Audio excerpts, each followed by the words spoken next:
श्री कबीरदास जी। श्री कबीरदास जी ने भक्तिहीन षड्दर्शन एवं वर्णाश्रम धर्म को मान्यता नहीं। वे भक्ति से विरुद्ध धर्म को अधर्म ही कहते थे। उन्होंने बिना भजन के योग, यज्ञ, व्रत और दान आदि को व्यर्थ सिद्ध किया।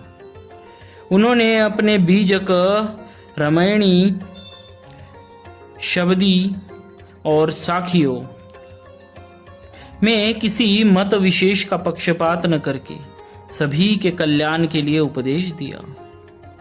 हिंदू मुसलमान सभी के लिए उनके वाक्य प्रमाण है। वे ज्ञान और पराभक्ति की आनंदमयी अवस्था में सर्वदा स्थित रहते थे। श्री कबीरदास जी ने किसी के प्रभाव में आकर मुंह देखी बात नहीं कही। वे जगत के प्रपंचों से सर्वथा दूर रहे। उच्च श्रेणी के भक्तों में श्री कबीर जी का नाम बहुत आदर और श्रद्धा के साथ लिया जाता है। इनकी उत्पत्ति के संबंध में कई प्रकार की किंवदंतियां हैं। कहते हैं जगत गुरु रामानंद स्वामी के आशीर्वाद से ये काशी की एक विधवा ब्राह्मणी के गर्भ से उत्पन्न हुए। लज्जा के मारे वह नवजात शिशु को लहर तारा के ताल के पास फेंक आई। नीरू नाम का एक जुलाहा उस बालक को अपने घर उठा लाया। उसी ने उस बालक को पाला पोसा। यही बालक कबीर कहलाया। कुछ कबीरपंथी महानुभावों की मान्यता है कि कबीर का आविर्भाव काशी के लहर तारा तालाब में कमल के एक अति मनोहर पुष्प के ऊपर बालक रूप में हुआ था। एक प्राचीन ग्रंथ में लिखा है कि किसी महान योगी के औरस और प्रचीति नामक देवांगना के गर्भ से भक्त राज प्रहलाद ही कबीर के रूप में संवत 1455 ज्येष्ठ शुक्ल 15 को प्रकट हुए थे। प्रतीची ने उन्हें कमल के पत्तों पर रखकर लहरतारा तालाब में तैरा दिया था और नीरू नीमा नाम के जुहाला दंपति जब तक आकर उस बालक को नहीं ले गए तब तक प्रचीति उनकी रक्षा करती रही। कुछ लोगों का यह भी कथन है कि कबीर जन्म से ही मुसलमान थे और सयाने होने पर स्वामी श्री रामानंद के प्रभाव में आकर उन्होंने हिंदू धर्म की बातें जानी। ऐसा प्रसिद्ध है कि एक दिन एक पहर रात रहते ही कबीर पंचगंगा घाट की सीढ़ियों पर जा बैठे। वहीं से श्री रामानंद जी स्नान करने के लिए उतरा करते थे। रामानंद जी का पैर कबीर के ऊपर पड़ गया। रामानंद जी चट राम राम बोलते उठे। कबीर ने इसे ही श्री गुरुमुख से प्राप्त दीक्षा मंत्र मान लिया और श्री स्वामी रामानंद जी को अपना गुरु कहने लगे। स्वयं कबीर के शब्द है, हम काशी में प्रकट भये है रामानंद चेताए। मुसलमान कबीरपंथियों की मान्यता है कि कबीर ने प्रसिद्ध सूफी मुसलमान फकीर शेख तकी से दीक्षा ली थी, परंतु कबीर ने शेख तकी का नाम उतने आदर से नहीं लिया है जितना स्वामी रामानंद का। इसके सिवा कबीर ने पीर पीताम्बर का नाम भी विशेष आदर से लिया है।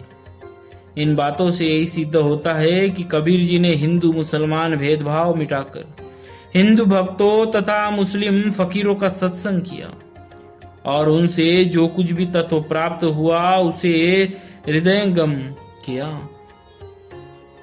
जनश्रुति के अनुसार कबीर जी के एक पुत्र और एक पुत्री थी। पुत्र का नाम था कमाल और पुत्री का कमाली। इनकी स्त्री का नाम लोई बतलाया जाता है। इस छोटे से परिवार के पालन के लिए कबीर को अपने करघे पर कठिन परिश्रम करना पड़ता था। घर में साधु संतों का जमघट रहता ही था, इसीलिए कभी कभी इन्हें फाके मस्ती का मजा भी मिला करता था। कबीर पढ़े लिखे नहीं थे। स्वयं उन्हीं के शब्द है। मसी कागद छुयो नहीं, कलम गही नहीं हाथ। कबीर की वाणी का संग्रह बीजक नाम से प्रसिद्ध है।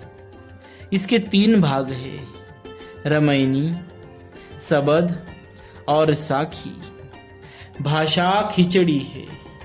पंजाबी, राजस्थानी, खड़ी बोली, अवधी, पूर्वी, ब्रज भाषा आदि कई बोलियों का पंचमेल है। श्री कबीरदास जी सिद्ध संत थे। इनके चमत्कारों के अनेक प्रसंग आज भी जन सामान्य में प्रचलित है, परंतु इनका उद्देश्य सिद्धि का चमत्कार प्रदर्शन करना नहीं, अपितु संत भक्त की महिमा का ख्यापन और भगवत भक्ति का प्रचार प्रसार करना था। कहते हैं कि एक बार प्रयाग में कुंभ के अवसर पर श्री कबीरदास जी भी वहां गए थे, जहां तत्कालीन यवन सुल्तान भी मुसलमान फकीर शेख तकी को लेकर गया हुआ था। एक दिन वह त्रिवेणी जी के किनारे खड़ा था। श्री कबीरदास जी भी स्नान करने के लिए वहां आए। उसी समय एक मृत बालक का शव बहता चला आ रहा था। शेख तकी ने सुल्तान को दिखाकर कहा, हुजूर देखिए कैसा सुंदर बालक है, दुनिया से चल बसा। सुल्तान ने श्री कबीरदास जी की ओर संकेत करते हुए शेख तकी से कहा, ये साहब मिले हैं, चाहे तो जिंदा कर सकते हैं। कबीरदास जी को लगा कि यह सुल्तान अपनी सल्तनत के नशे में मेरी भक्ति, प्रभु के प्रति श्रद्धा और विश्वास को चुनौती दे रहा है और एक मुसलमान फकीर के सम्मुख मेरी हंसी उड़ा रहा है। अतः उन्होंने उसको पुकार कर कहा, ए बालक, तू कहाँ जा रहा है? हाँ मेरे पास। इतना कहते ही वह बालक जीवित हो गया और लौटकर कबीरदास जी के पास आकर उनके चरणों में प्रणाम किया।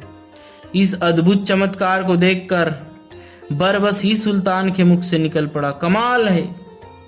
इस पर श्री कबीरदास जी ने उस बालक का नाम ही कमाल रख दिया और उसे अपना पुत्र बना लिया। इसी प्रकार की कथा कमाली के विषय में भी प्रसिद्ध है। वह एक राजकन्या थी। छोटी अवस्था में ही उसकी मृत्यु हो गई थी। राजा ने अपने कुल की प्रथा के अनुसार उसे पृथ्वी में समाधि दे दी। फिर उसे पता चला कि श्री कबीरदास जी परम सिद्ध संत है और वे मरे हुए को भी जिंदा करने में समर्थ है। तब तक कमाल के जीवित हो जाने की घटना सर्व विविध हो चुकी थी। अतः राजा ने श्री कबीरदास जी को बुलवाया। राजा की प्रार्थना पर श्री कबीरदास जी ने यह कहकर पुकारा कि बेटी, तुम्हारे पिता बुला रहे हैं, जीवित होकर चली आ। परंतु वह नहीं जीवित हुई। तब श्री कबीरदास जी ने पुनः कहा कि अच्छा बेटी, तुम्हारे पिता कबीर बुला रहे हैं, जीवित होकर चली आ। इतना कहते ही वह समाधि में से जीवित निकलकर बाहर आ गई। राजा रानी बहुत प्रसन्न हुए। वे प्रेम पूर्वक उसे गोद में लेकर घर ले जाने लगे। तब उस राजकन्या ने कहा कि मैं जिस पिता के नाम पर जीवित हुई हूँ उन्हीं के साथ जाऊंगी। राजा रानी ने भी उसे श्री कबीरदास जी के ही चरणों में डाल दिया। इनके संबंध में इसी प्रकार की एक और कथा प्रसिद्ध है। एक बार बलख बुखारा के बादशाह का पुत्र मर गया। उसे किसी से ज्ञात हुआ कि भारत में अनेक बड़े बड़े सिद्ध फकीर हैं जो मृत व्यक्ति को जिंदा कर देते हैं। अतः उसने अपने पुत्र को जीवित कराने के लिए अपने वजीर को किसी संत को लाने के लिए भारत भेजा। वह समय भक्ति काल था। ऐसे अनेक सिद्ध संत थे जो मुर्दे को भी जिंदा करने में सक्षम थे, परंतु मुस्लिम राष्ट्र में जाने को कोई तैयार नहीं हुआ। अंत में वजीर श्री कबीरदास जी के पास आए और उनसे प्रार्थना की। कबीरदास जी तैयार हो गए। वजीर इन्हें बड़े आदर के साथ बलख बुखारा ले गए। वहां भी इनका बड़ा आदर सत्कार हुआ और इन्हें उस स्थान पर ले जाया गया जहां शहजादे का शव रखा हुआ था। बादशाह, वजीर और दरबार के दूसरे बड़े ओहदेदार विवाह हाजिर थे। कबीरदास जी ने शहजादे के शव को संबोधित करते हुए कहा, उठ, बादशाह के हुक्म से उठ। परंतु वह शव वैसे का वैसा ही पड़ा रहा। कबीरदास जी ने फिर कहा, उठ, खुदा के हुक्म से। फिर भी शव नहीं उठा। तो कबीरदास जी ने कहा, उठ, मेरे हुक्म से। उनके इतना कहते ही वह बालक तुरंत जीवित होकर उठ बैठा। इस प्रकार श्री कबीरदास जी ने अनेक अद्भुत कर्म किए, जो उनके जैसे सिद्ध संत द्वारा ही संभव थे। बुढ़ापे में कबीर दास जी के लिए काशी में रहना लोगों ने दूभर कर दिया था। यश और कीर्ति की उन पर रुष्टि सी होने लगी थी। कबीर इससे तंग आकर मगहर चले आए।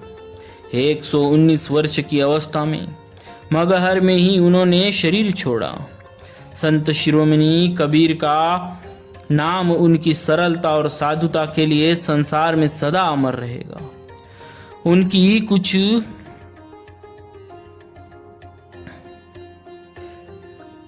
अगली कहानियां हम आगे के वीडियो में सुनेंगे। बोलिए श्री कबीरदास जी महाराज की जय।